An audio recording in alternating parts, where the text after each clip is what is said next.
درود همدیرانی عزیز. ما در شهر مسکو هستیم در کنفرانس بین‌المللی تایبان خلقی و پسیکولوژان هستیم. امروز ما کارهای خود را پیش بردیم همچون جناب ولی نویتوستون با پیش شکر میکنیم که امروز ما در شهر مسکو با عنوان اکادمیک نауک یوروپا در سوی تیپ شدیم. هر کس به این عنوان رسیدن نمی‌تواند. ما مهنت‌های خود را موندیم، مهنت کردیم و امروز همچون عالم در ساحه تیپ عنوان دادن در شهر مسکو.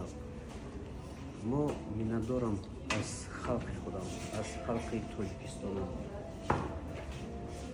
در بین ما چیزهایی بود گذشت نگذشت بگذار بین ما ماند.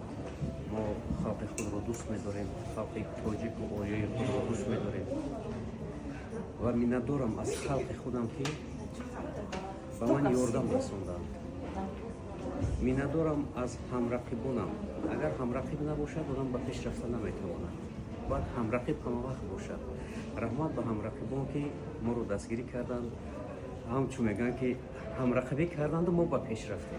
رحمت برای همرقیبان، رحمت برای هموطنان که ما به این درجه اکادمیکی رسیدیم، اکادمیک نو.